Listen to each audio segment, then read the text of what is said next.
You're based in New York City.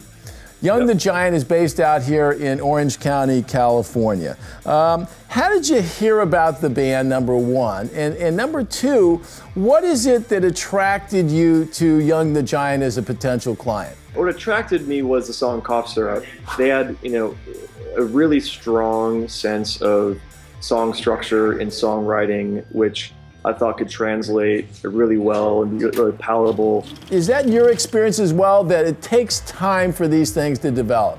Young the Giant's a good example of a band that really put a ton of hours into their own development before they were even relatively known outside of local Orange County area.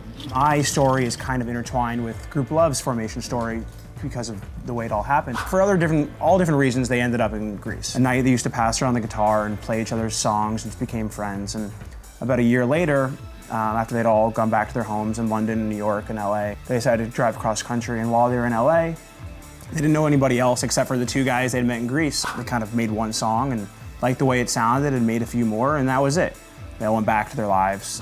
Ryan, the drummer, was friends with my brother through high school and through separate songwriting stuff they had been doing. So my brother and I were talking, he was sharing this music, and I just fell in love with it immediately, and it was better than anything I'd heard in years. I'm wondering how you've managed to reconcile this path from kind of the solo, kind of on your own thing of being an artist versus being in a band now. I don't know. I just met these guys, and my art, my painting and drawing career kind of switched over to music, and I think it was just really based around a friendship and seeing that if I could do one thing, I could translate into another medium, and that's what I'm doing with these guys. I'm a big believer in fate. I got a good feeling about you guys, and I'm just stoked that you came on the show. I will say this, Dalton, you are the first mutual fund refugee that I know as a manager, and your band that all went to graduate school and then got in a band, I know they must have disappointed their parents madly. As they say, sometimes when you find something that you truly love, which I did, and I always sort of had it in me, honestly, I've never looked back on that decision.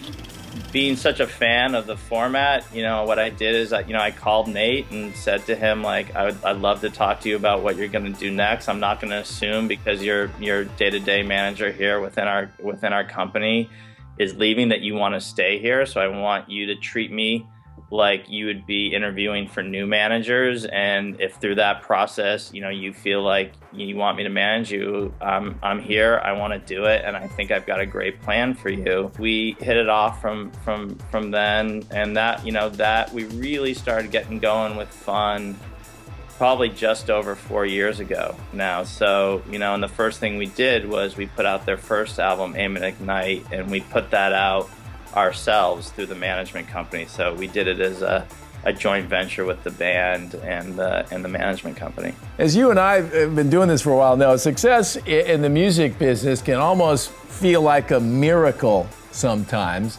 but we do try to start with a plan.